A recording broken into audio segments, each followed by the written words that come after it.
We're at the stone church. We finally made it. Gonna show them my favorite church. Elio's gonna open the door.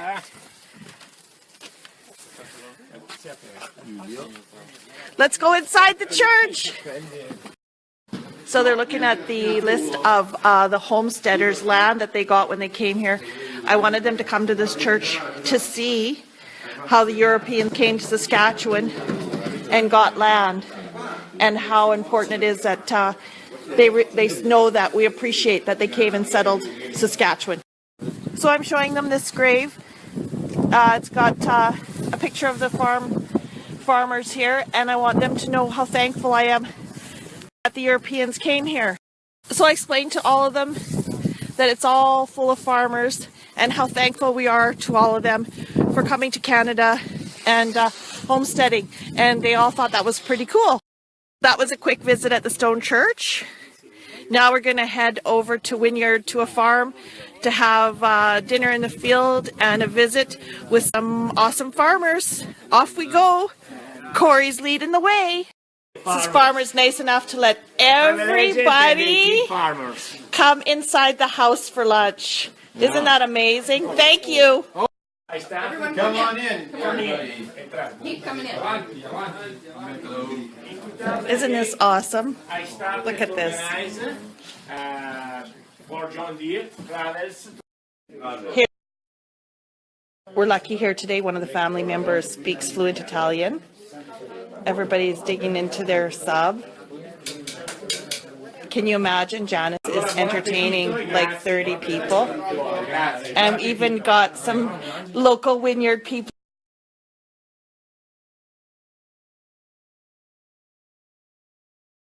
To see all of their John Deere equipment. We have to tell you, I am just loving every minute with these people.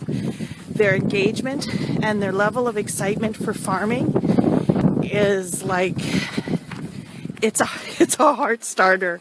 There's just no way to describe how excited they all are and how amazing Canadian farmers are to open up their homes and their yards and share their families and invite the neighbors over, and it's just hard to put into words for all of you guys.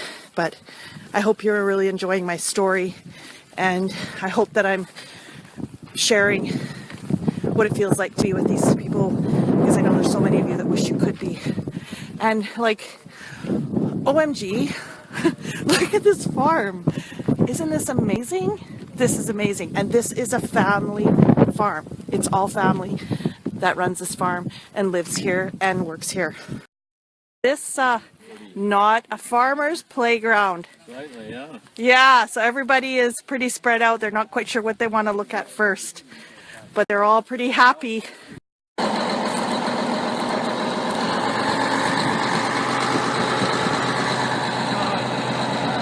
I told the Italian to go with Jake, and Jake would let him start the tractor.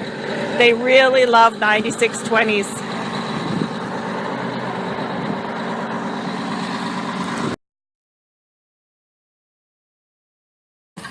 There's nothing like the smell of fresh dirt. And look at this. Oh, these farmers are so awesome doing this for them. Incredible. Okay, so how's it going there, John Deere dealer guy? Very good. Nice to meet all these people. What kind of questions are they asking you? I think just general, the crops, the weather, those are the general questions. Nothing specific on the equipment. Have you ever seen people that love John Deere as much as them? No. Never, eh? No. They know, they got the right taste. Oh, here comes some more toys. Oh, these farmers are awesome. We're having our own little field day south of Wishart. Check it out.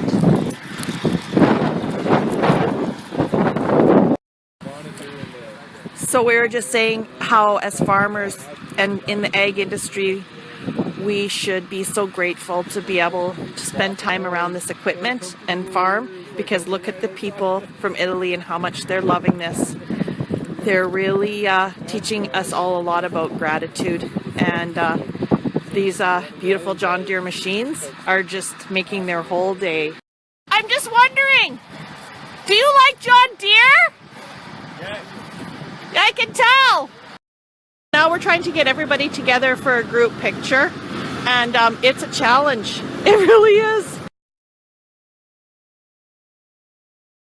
So now we're at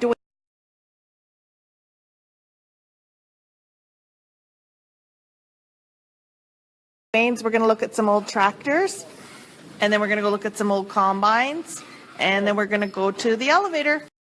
Nothing but rust when I got it. Look at that. Yeah.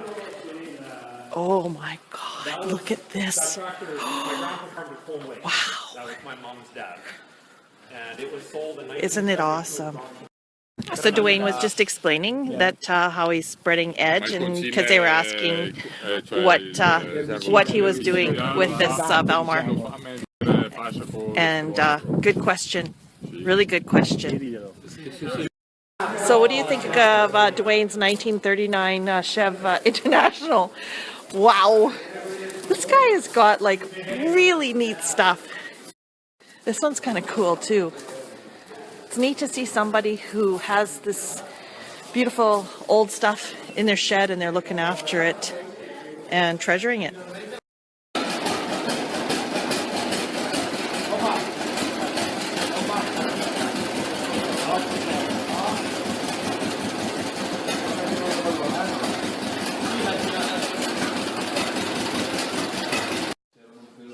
I was just thinking about how much. So now we're gonna visit Dwayne's elevator, and it holds 5,000 tons, and it's in Raymore, and he's in this elevator with two other farmers. So these Italian farmers are gonna love this. Are you guys ready? Is this exciting? Yes. Woohoo! Eh? I was just thinking of when the last time was I was in an old elevator like this inside, and isn't it neat? I bet you everybody following along with my Snapchat here is thinking that I find the coolest stuff, right? Do not use two-way radio on scale. Drive slowly, on and off scale, brake gently. Do any of you farmers follow those rules or what? So now we're going upstairs, the elevator. Wow! Aren't I lucky? I'm really getting inside this old elevator and having a really good look around.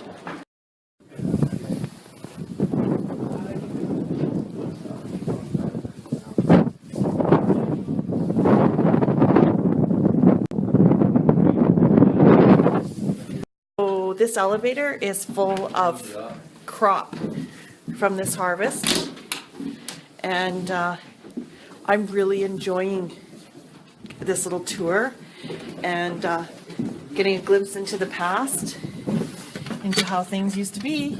It's pretty cool, hey?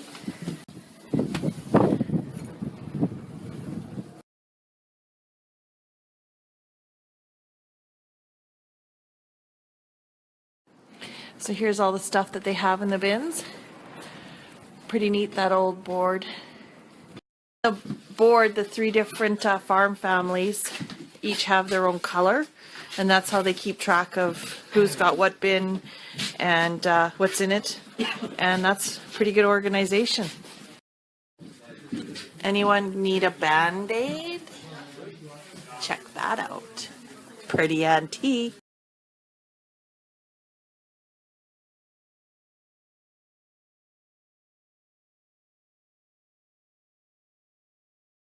We're at the Manitou Springs Hotel.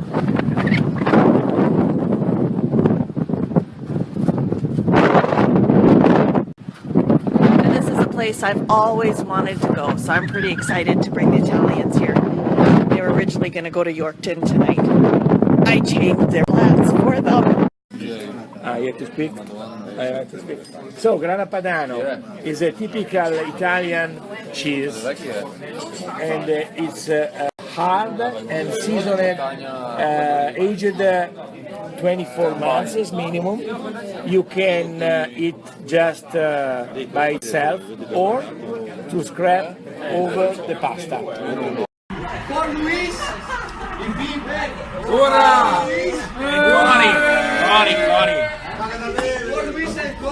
Cori! Cori!